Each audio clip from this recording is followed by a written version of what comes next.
So my name is Joe. And I work for Living Water Irrigation. We're a valley dealer in LeGrand. And so I'm here just to see what's going on. So what's up? Bryce Hill, I'm a soil con with NRCS. Right now I'm working at a baker in LeGrand. So Kelly Wheeler, I'm a forester with the NRCS in LeGrand. Will Price, OSU Extension. Morgan Sullivan, I'm the Baker Stage Ground local implementation team coordinator. Always a mouthful. Rodney Smith, I'm kind of something. I'm kind of here just to run a little bit. Under the innocent pregnancy. Excuse me, Curtis Martin, rancher, and on the team coordinator. Lane Curry, forestry consultant and landowner. Dylan Stanley. He's working for the Good morning, Jim Peterson, Stewardship Forester with Oregon Department of Forestry here in Baker. Morning, Rowe, Baker County. Kara Phillips, Baker County Soil Water Conservation District. Dan Exness, Throw Power. Chad Davis, I'm a soil con here at the Baker City Field Office for the NRCS. Yeah, I'm going over All right. Next slide.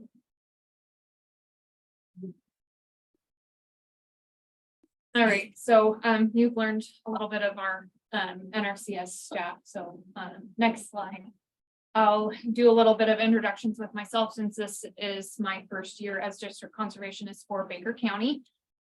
So I'm originally from the Mount Hood River area. I grew up there, graduated high school from there, and I transferred and went to LeGrand at Eastern Oregon University, where I got my bachelor's of science in crop and soil science with a focus in agronomy. And that degree actually came through Oregon State University.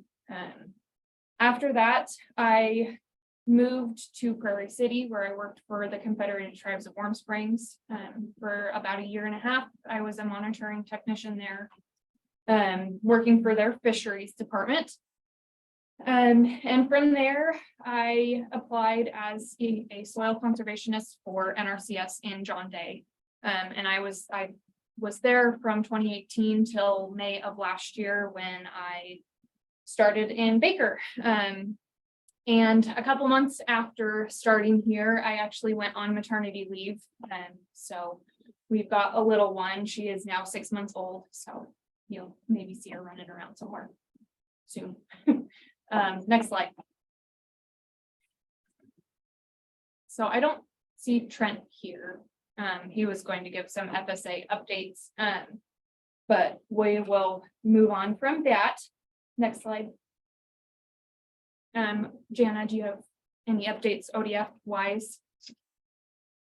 Not a whole lot. So Dylan here, he introduced himself. He's helping out with some fuels reduction projects this winter, some of my ODF grants, and then you can roll NRCS stuff on as well. And beyond that, what ODF has going on is obviously our projects with NRCS that I assume I'll touch on here in a bit as far as paper dollars on them.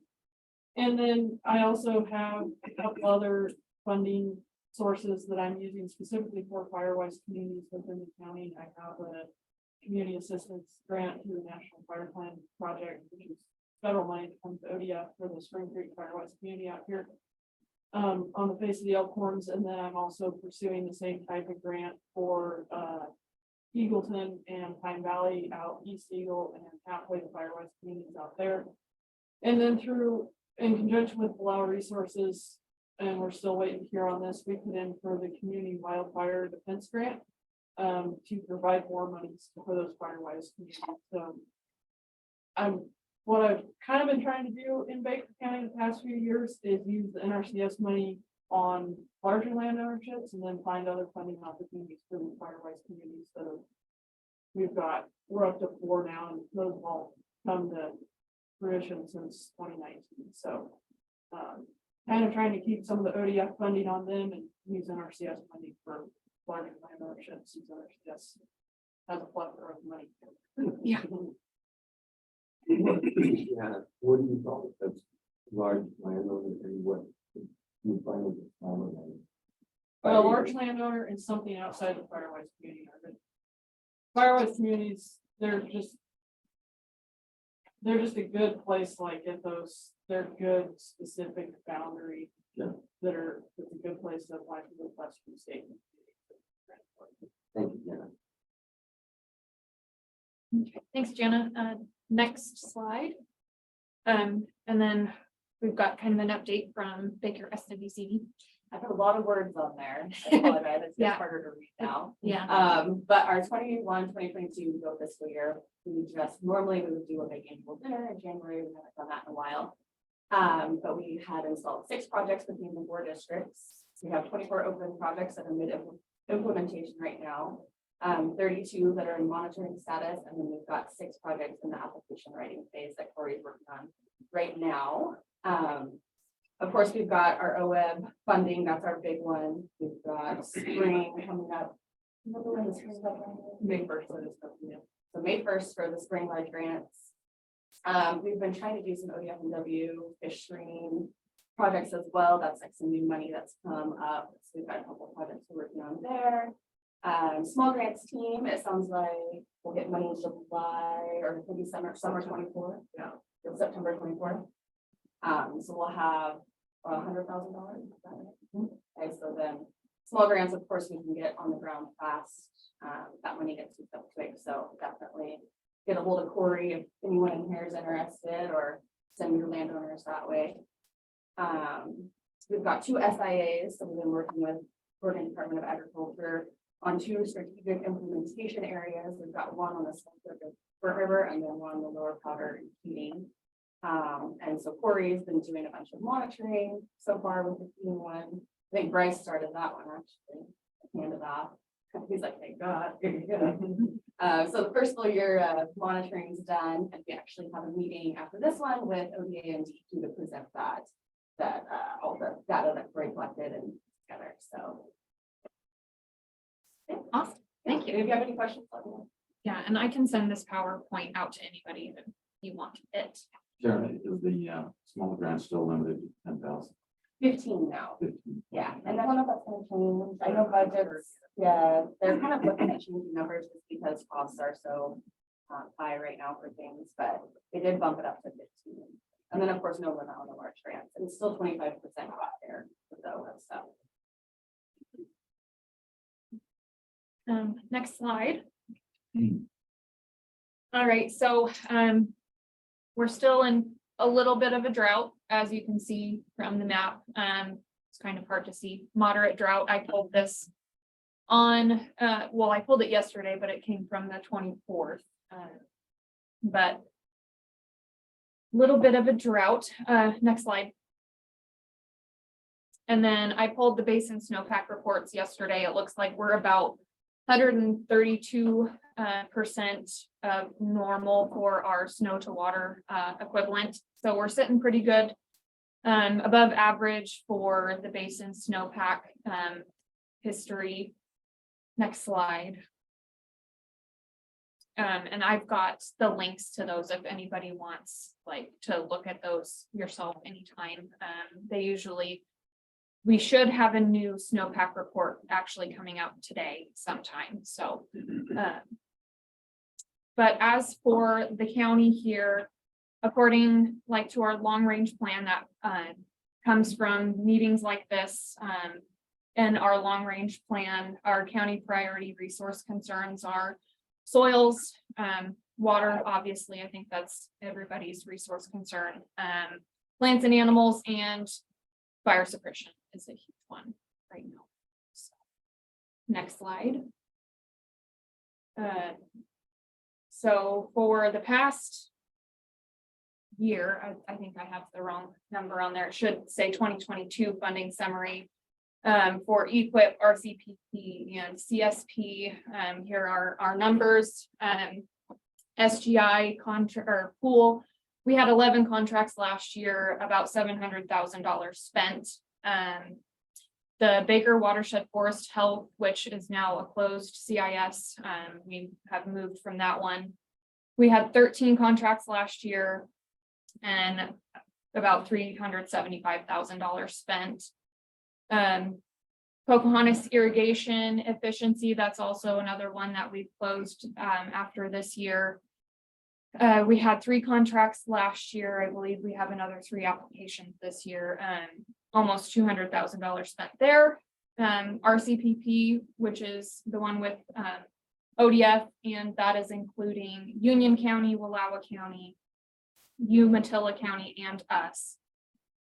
We had 2 contracts last year, about $130,000 spent.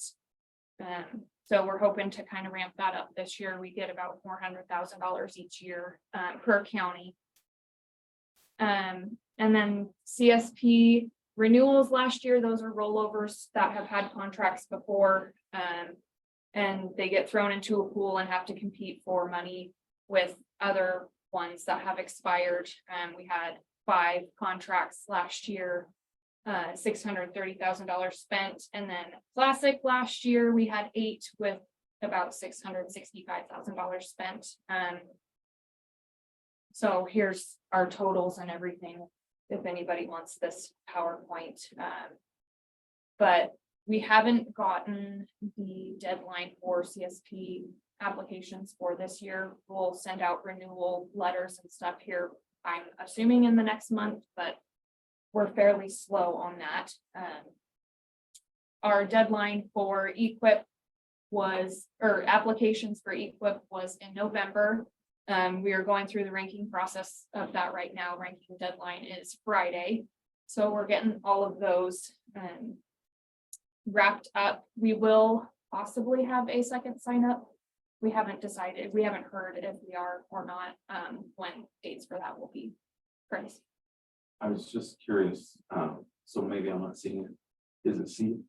Are the 2 bottom on the left? Yeah, these, Are both of those CSPs? yeah, this So is what's the renewal, and then the classic. and the classic? Yeah. Or what's the difference there? So renewals, they've had contracts before, so those are kind of, so you've had 1 5-year contract.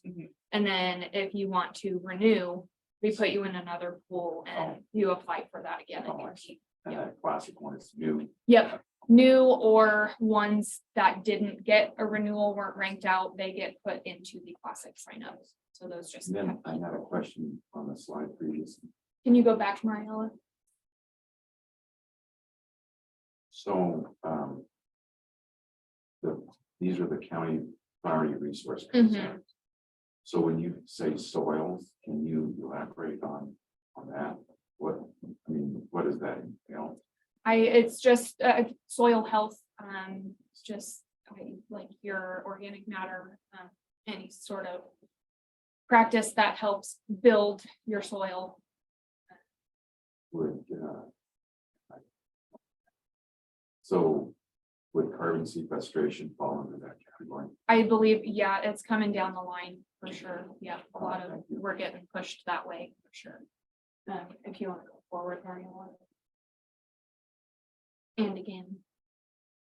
Okay, so looking forward for 23 and 24, the first sign up, like I said, was November 18th. So that's past the classic deadline for applications. We haven't gotten the final date yet, hopefully sometime in March. So I will have a list. I've got some applications if anybody is interested in that funding. The second EQIP and RCPP sign up is also, we don't have a date for that yet, but we are accepting applications. 2024 funding, hopefully we'll have CSP renewal stuff sent out here pretty quickly. These are 2019 expired contracts. And those will be ranked and hopefully obligated sometime this fall, before the end of the year. Classic, again, spring 2024, haven't gotten dates for any of that stuff. So this fall we'll have another sign up for our NWQI, that's the National Water Quality Incentive Funding Pool. That CIS area is the same as the Baker Watershed Forest Health. So we're working in the same area, we just have a few different practices. Not only do we have like forest thinning, we've also got juniper removal, livestock water developments, things like that. So if anybody's interested in that, my previous slide, I think, has the areas for that, if you want to go back a couple. And again. So yeah, you can kind of, you can't really see it very well on this screen. Baker, NWQI, same area as the Baker watershed. Then while we're here, I might as well explain everything. So Baker watershed, NWQI is obviously in the Baker watershed area. Pocahontas, tiny area. It's expired this year, so there will be no more of that. This big red area is our sage grouse initiative area. And then here on this one is our RCPP, which is more forest thinning through ODF. You want to go forward a few more? Okay. Yeah, I think we went over that. So same funding. So now that we've kind of gone over what we've had funding for and what we've done in the past couple of years, I'd like to hear from all of you, like what you guys are seeing, what you're interested in, where your priorities lie, I guess. So I'll open it up to whoever wants to take it away. What's important to you guys?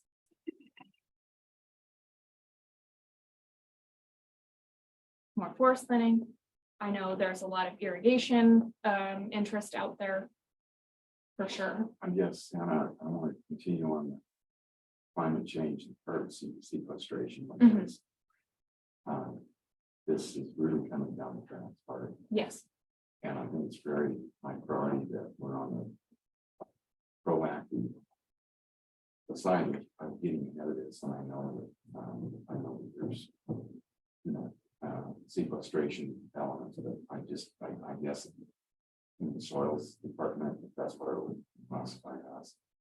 I think however we can prove that as land managers and private landowners and stewardship, we've got to be very proactive in getting the word out that we, especially cattle industry, because we're already being the poster child of one of the major contributors to greenhouse gases and climate change. So to get on the forefront of it, or we're not, I mean, it's already ahead of us, but I think it's really a high priority that we put a lot of thought into credible science, credible practices that can be shown to be sequestering carbon. Mm-hmm. Because whether you believe it or not, it doesn't matter.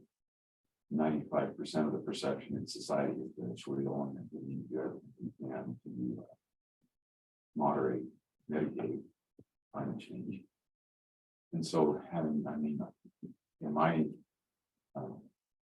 experiences, the research that I've seen shows that what we're doing in good management practices is actually doing probably more than the other part of society in sequestering carbon, growing forage and plants and that kind of stuff. So I think it's really imperative that we're very active and set that as a priority. How we put those practices in place, and more importantly, be able to go in front of policymakers and show that we're doing that. Yeah, and we're getting a lot more money here pretty quick coming down the line for carbon sequestration and stuff. So it's very important to this administration to see that. So they're pushing a lot of money towards it. Are you more interested in like seeding practices, you think? It's such a huge, Yeah, it's such a multifaceted thing. And I guess anything that NRCS can show incentives, financially for granting that that really exposes the amount of involvement that producers are going through urban sequestration. So it's good. Yeah. So I think all of those things, seeing, I'm not sure how water management would fall into that category, maybe it wouldn't. But politically, I think it's one of the biggest, one of the largest things I've ever seen. Ever. That we're going, we are either going to drive this thing, or we're going to be the receptors of regulations that inhibit what we've done. Yeah, and I should have put a slide on here. They've given us a list of carbon sequestration practices. Green practices is Oh, really? what they're calling it now. Yeah, I should have put that on here. That's from NRCS. Yeah, they're pushing those, it's stuff like your seeding, forest thinning, plantings. Is that falls under the climate smart program? Yep. Where's And- that list at? It should be on the Oregon NRCS website, I believe, but if not, I can. Okay. But there's a ton. Yeah. Another topic, in Pine Valley, the private landowners that we're working with are pretty interested in irrigation consolidation. So it's a recurring theme.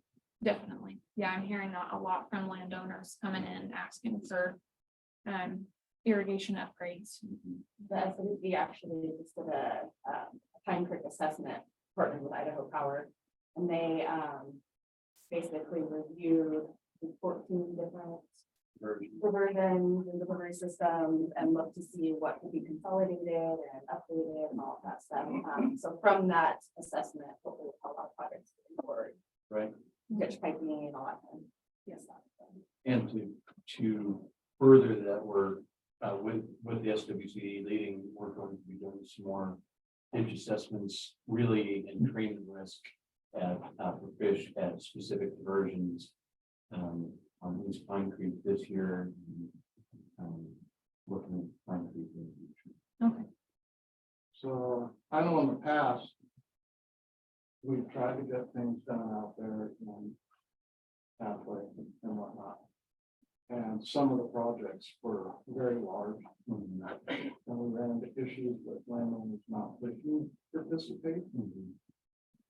And then the cost of what they didn't want to help do basically sank the idea and the program for the ones that did wish to participate. So if they're not all on board and want to do it, it's going to be very hard to get things in place and get it started. Yeah. So it's going to take a bunch of.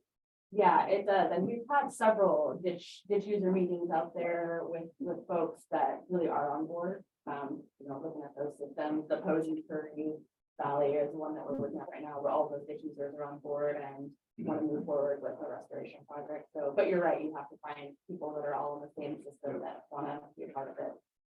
I see there's a lot more it's going up and a lot more landowners are like, hey, I want that now. I see the benefits of that. And so I do feel like there's a lot more involvement, landowner involvement and wanting that. They see the benefit.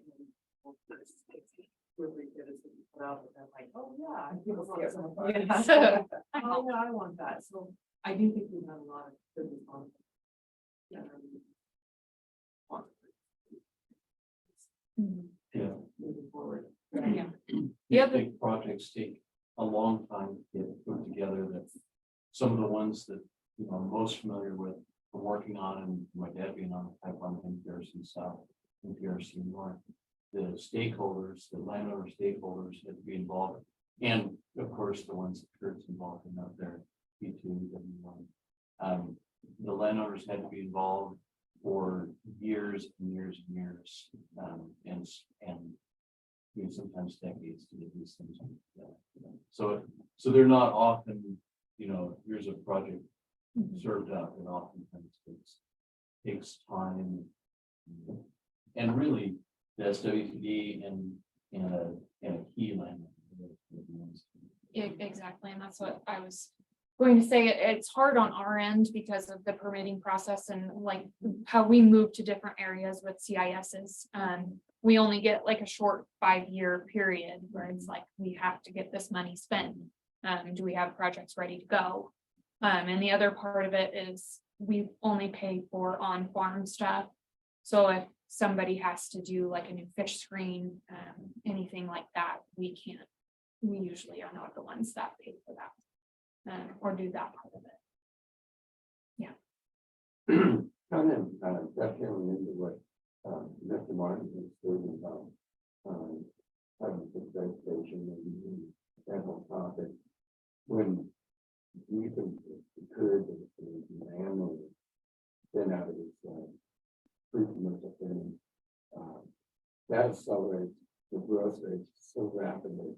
And it kind of gets so much more hardened in a cellular form. That's really good, like that, continue to move on that. Having more effective, and then we've done a lot of change studies for them, as we say, quite honestly, a decade or 2 decades of time off of having a true root maturity, have an unmanaged energy to having it thin and becoming more solid. So so rapidly. For sure. But, Yeah, no, that's great. I think to Dan's, well, the Pine Valley, I know that one of the drawbacks is, well, not a drawback, but it's something that would help promote acceptance. It's too bad that there's not a kind of a consolidated irrigation district down there. Due to the fragmented fish company, but people are very notorious, farmers notorious for independence to the point of harming themselves. I don't know what the solution is for that. Right. And to your point, I mean, that was why the Powder Valley Water Control District has 50+ years of success, because the first deal was to form an organization, have a board and be given a Right. Absolutely. and that 50 years ago was before my time. I was a newcomer. Right. To Hannah's point, the SWCD, your OF, and there's some funding from Idaho Power, was focused a lot on making diversions fish passable and installing fish screens. Yeah, and that's where our partners are great. I mean, to take over that part of it, it's always great to have SWCDs and partners like you guys to take over those roles. Yeah, we would love to partner more with NRCS on stuff. Yeah. Revise that a little bit. Let's talk. Along those lines, so there's the LIT, we've been working on prioritizing some metric areas within sage-grouse habitat. And so we were wondering if it would be possible to partner on the sage-grouse initiative to help provide some means to improve those metric areas within, that sage-grouse boundary you showed. And then, it helps promote soil water quality, forage quality, a whole 9 yards. So Yeah. That too. Definitely, we've got lots of opportunities to do that kind of stuff with partners, for sure. Anything else? Okay, next slide. So I mean, this is kind of along the same lines. We're just wanting to hear from you guys all the time about what's important to landowners, what's important that partners are seeing out there. So it sounds like lots of irrigation, more forest thinning, fire danger is huge everywhere. So looking at more towards that. Next slide. So I think that's kind of, it was shortened to the point a little bit, the meaning, but I think that's okay. We'll get some ideas out there. I'd like to get to know partners and just establish those relationships with you guys for sure with NRCS since I'm so new. It's good to put names to faces. I know I've emailed with a lot of you, so yeah, does anybody have any questions? Well, I kind of missed the whole comment period, but years ago, I think Travis was probably kind of very involved in this, was there discussion about building a grass bank for landowners. Example would be, so if you had a fire and you lost your range around your grass, they'd have grass bank areas where you can move your cattle. Okay. And being a forester, that's really not up my alley, but I also thought it was a great idea. And I don't know whatever happened to it, Travis, you know? So the LIT is working on it right now. I'm gonna have a meeting with Travis, hopefully Ken Anderson as well, and I was hoping to review in that conversation too. Looking into options.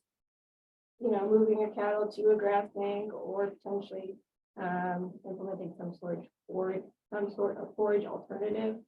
That would look like, you know, land acquisition to have hay production that could be sold to landowners who need it. So yeah, we're starting that process again. Does anyone know how to get a hold of Ken Anderson? Does anyone have his contact? Which one? He used to be with the Forest Service and then he worked for the district, and that's what he did, was the grass thing. And I looked through my contacts and I cannot find him. I know where he used to live. I thought maybe someone might have that. Absolutely, that'd be great. What's that?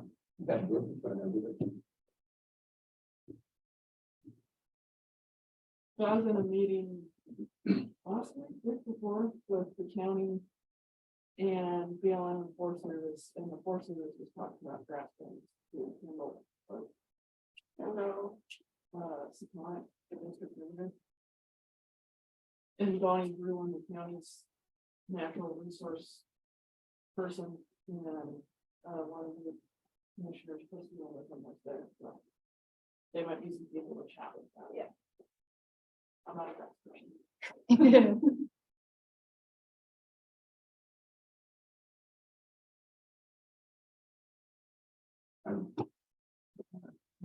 Travis is here, just, I guess, for someone to reach out would be the possibility that the Baker County Livestock Association, thanks to Travis and some other folks, is definitely rejuvenating. And I think that's one of the linkages that, you know, you can get to the producer, maybe the rancher, the farmer ranch out there, maybe, you know, really. So, you know, so much of this, I mean, it's great, but the acronyms are mind-boggling. Oh, for sure. So I think when somebody could show up at a meeting like yourself and, you know, kind of do the elementary introduction of these things, because it has been missing because of the COVID chaos and all of that, but that personal outreach has been lacking for the last, 2 years at least, if not 3. So I'm not trying to impose upon Travis, but I think that would be a great possible outreach by folks. Definitely. Yeah, I'd love to make those meetings. Yeah, if you wanted to go get on the agenda for our April meeting, we can talk about that. Yeah, definitely. And kind of see what you would like to get out there. Okay, See if we can do some. definitely.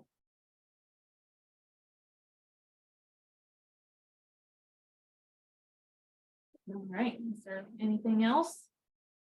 Last little things. I think we will go ahead and adjourn. Thanks, everybody, for coming. Yes, maybe so the priorities are kind of, I mean, does this meeting change your priorities, or does it just confirm what you're doing? Both, I mean, so it confirms like what you guys are seeing out there, what is important to you, and that can change our long range plan. So we usually look at our county long range plan after every local work group meeting, make updates to that. So it can change or just confirm what we're thinking. But along those outreach lines, would it be helpful to have a landowner meeting for everyone to know what those acronyms are and give it, like, put them into groups? Because, you know, they have the OMFIP stuff, the NRCS stuff. Yeah. That might be something we could do as an LIT. have a comment. When you give a, set of project areas that you're willing to go over and do it for 5 years, with that private consultant, I try to encourage people to contact you and be part of your program, very valid. It seems like, and sometimes it's because they're incredibly slow about making up their mind, and they use it. We're going to do this project or 2 years when it's done. So that's about how long it takes them to break up. Yeah, and I mean, if we have enough interest, we can renew those areas, like we'll go in for a 5-year period, if there's enough interest, we can renew it again.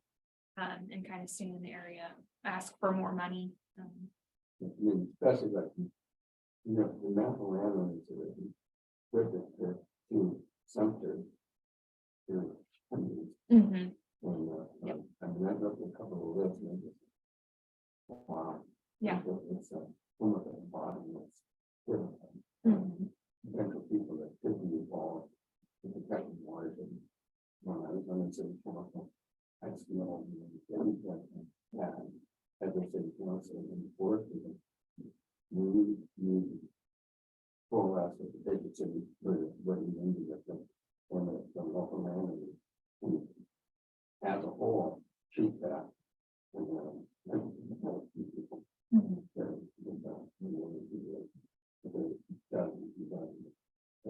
Opportunity to continue that. Yeah. And then for some people, they can be close. Yeah, so, like you're saying, usually what we do is we see a lot of interest in one area and go to that area. So like the Baker watershed, CIS was in that area.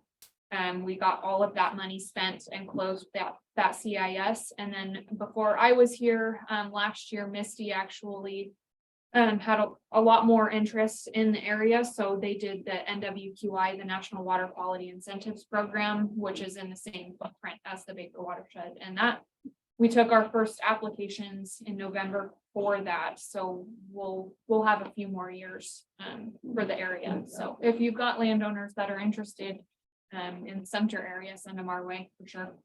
But you can keep the project open. I would invest time. Yeah. Been very fortunate to have a number of my clients that have lightning strike on their property, and none of them got any bigger cycling property because it was. Yep. It really doesn't. It does. And do you see, so let's see, Farm Bill is what, next year, renewal of it, or is it now? It should be now. I think we're still waiting on it.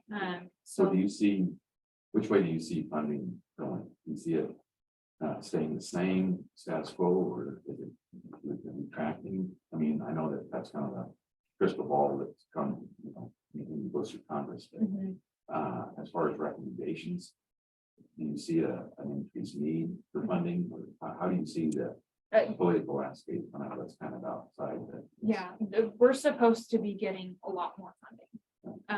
So I think they're pushing CSP a lot more, Conservation Stewardship Program. We're getting a ton more money for that. Just they're pushing a lot more equip dollars to be spent. So there's a lot more money. They're seeing the need just with the carbon sequestration stuff, just the prices of everything has absolutely skyrocketed.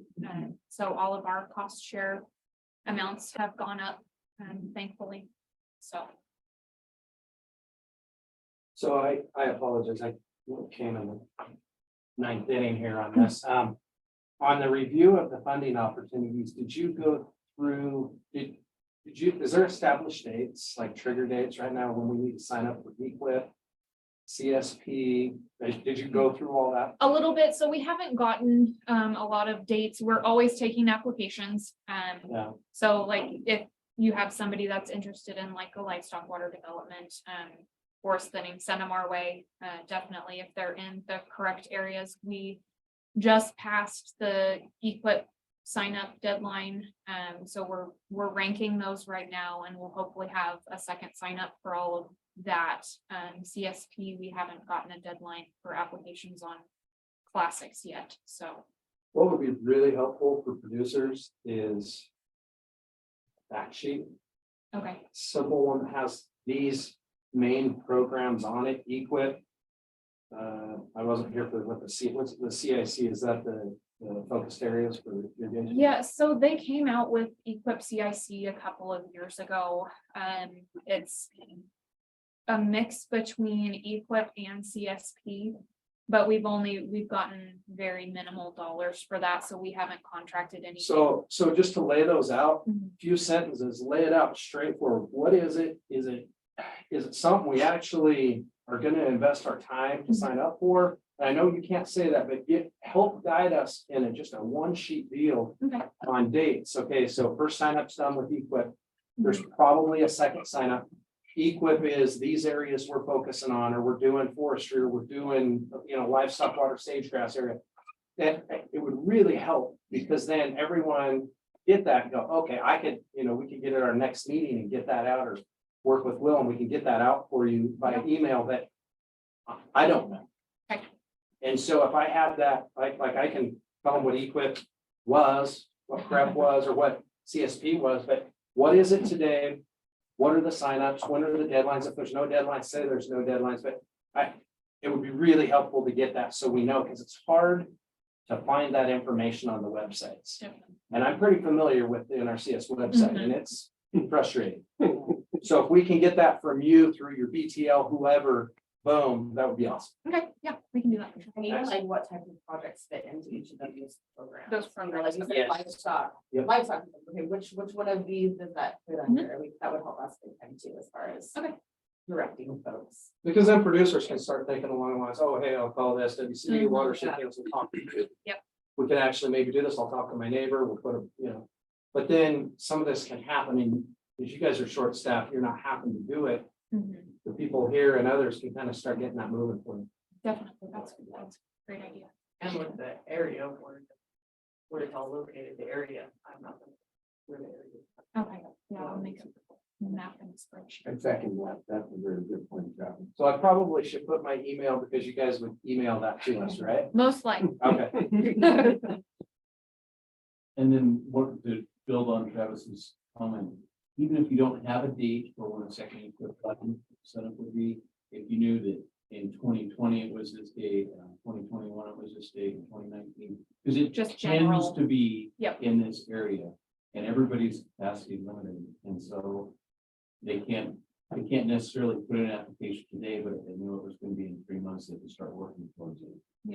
Yeah, because it typically does. I mean, especially on a limbo year like this, you're like, well, Mhm. you don't have to actually say what it is. Based on last year, these are the just kind of, Yeah. then we can kind of start thinking along those lines. Estimated deadline.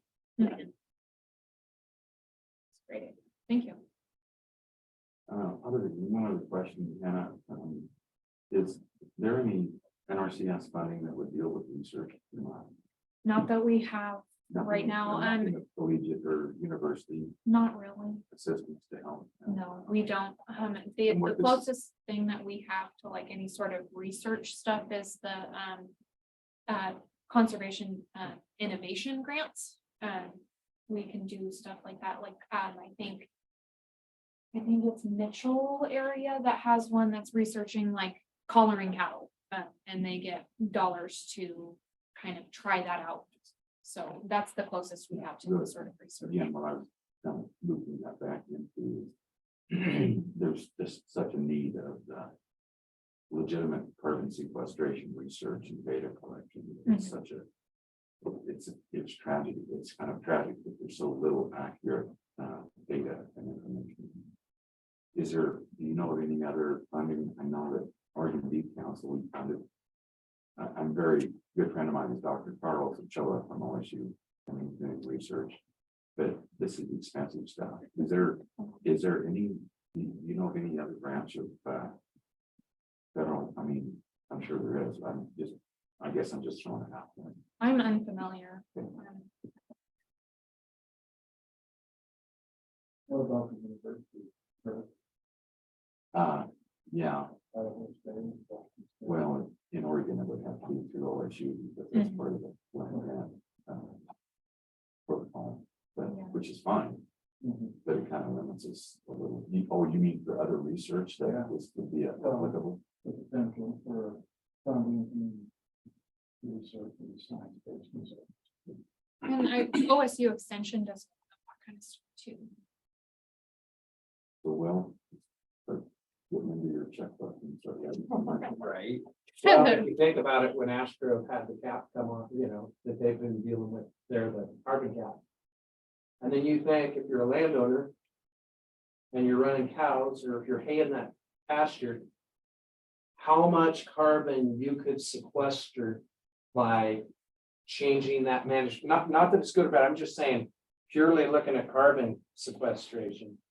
I don't know that number of tons, but if you took 500 or 1,000 acres, I think it'd be very substantial what you'd set up, offset by what, an industry is doing to try to, stay and maintain in this area. So I think it's very valid. We need to get farther down that road. Well, we're already behind. We're way behind. I made the comment, cattle are already, or are the poster child for a large contributor to greenhouse gases globally, which is a crop. And so the perception is already out there. You've got it, we're way behind the ball in the correct science data and research to counter that. And that's stimulating. Don't want to get No, I just, a lot. it's a real thing here, though, when you look at Yes. a plant that's in Verde emitting carbon. And you could change management here that could totally offset that a numbers game, and that's what we're at in some of this. I believe with math, you could easily, management, but then run the numbers and it would be easily offset. So what you're saying, I mean, I've even looked into that. How to partner with industries that do need carbon credits. Absolutely. I mean, we can work together on this thing. And I tried to ask around, and when this was all coming up about 3 years ago, it hit a dead end. But what if you stockpiled your forage and you didn't hay it? And you grazed it when it was normal? How much more are you, and I'm not saying that's right or wrong, I'm just saying, It would be an option. maybe that would be an option And look how for that would keeping the fit doors open Look how in that would fit industry. to a Yes. grass bank development. Mhm. Yeah. Complement the other. that would be- So we're getting off subject, but nonetheless, I wanted to kind of put it to Baker County terms. They're our largest taxpayer, I believe. And so it's very real. And we could help. Mhm. We just, I don't know if we have the science to back it or that. And I don't think this room's gonna figure that out, but nonetheless, we have it. We're really fortunate with our resources. Is solar a part of any of these programs? Net metering? It should be. Yeah. In a different sense perhaps, not necessarily in carbon, certainly not in carbon sequestration. That's where the problem is. What's it say? What are they talking about? Solar? Solar, yeah. So if you're doing solar, then that's going to be coal. Well, this is all great. It's definitely helpful. Nothing's off topic here.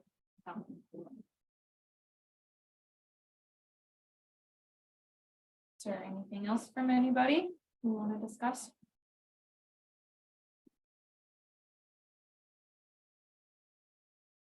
All right, well, I thank everybody for coming. I'll be around if anybody wants to talk afterwards. We have the room for another hour, so stay and drink some coffee and yeah, thank you guys. We can stay and solve the world's problems. Yes, exactly. Thanks, Mariella.